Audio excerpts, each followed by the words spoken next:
Therefore, we also, since we are surrounded by so great a cloud of witnesses, let us lay aside every weight and the sin which so easily ensnares us, and let us run with endurance the race that is set before us, looking unto Jesus, the author and finisher of our faith, who, for the joy that was set before him, endured the cross, despising the shame, and has sat down at the right hand of the throne of God.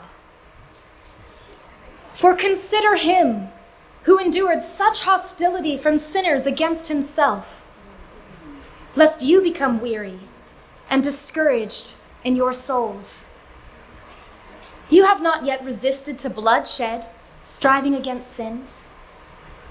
And you have forgotten the exhortation which speaks to you as to sons. My son, do not despise the chastening of the Lord, nor be discouraged if you are rebuked by him. For whom the Lord loves, he chastens, and scourges every son whom he receives. If you endure chastening, God deals with you as with sons. For what son is there whom a father does not chasten? But if you are without chastening, of which all have become partakers, then you are illegitimate and not sons. Furthermore, we have had human fathers who corrected us, and we paid them respect. Shall we not much more readily be in subjection to the Father of spirits and live?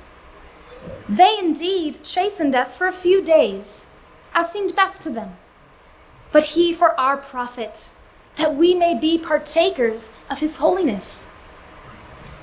Now, no chastening seems to be joyful for the present, but painful. Nevertheless, it yields the peaceable fruit of righteousness to those who've been trained by it. Therefore, strengthen the hands which hang down, and the feeble knees, and make straight paths for your feet, so that what is lame may not be dislocated, but rather be healed. Pursue peace with all people, and holiness, without which no one will see the Lord. Watching carefully, lest anyone fall short of the grace of God, lest any root of bitterness spring up, cause trouble, and by it many become defiled, lest there be any fornicator or profane person like Esau, who, for one morsel of food, sold his birthright. For you know that afterward, when he wanted to inherit the blessing, he was rejected. For he found no place for repentance, though he sought it diligently with tears. For you have not come to the mountain which may be touched, and that burned with fire, to blackness and darkness and tempest, and the sound of a trumpet, and the voice of words, so that those who heard it begged that the word should not be spoken to them any more, for they could not endure what was commanded. And if so much as a beast touches the mountain, it shall be stoned or shot with an arrow. And so terrifying was the sight that Moses said, I am exceedingly afraid and trembling. But you have come to Mount Zion, to the city of the living God, the holy Jerusalem, to an innumerable company of angels, to the general assembly and church of the firstborn who are registered in heaven, to God, the judge of all, to the spirits of just men made perfect, to Jesus, the mediator of the new covenant, and to the blood of sprinkling that speaks better things than that of Abel. See that you do not refuse him who speaks.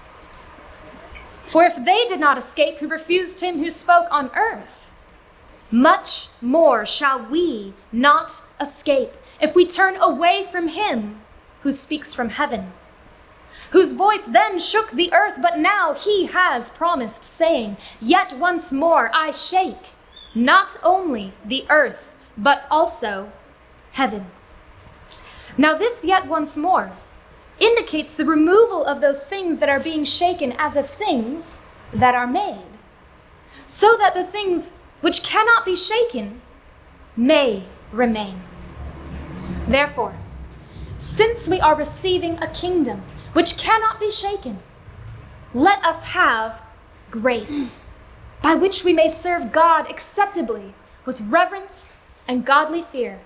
For our God is a consuming fire.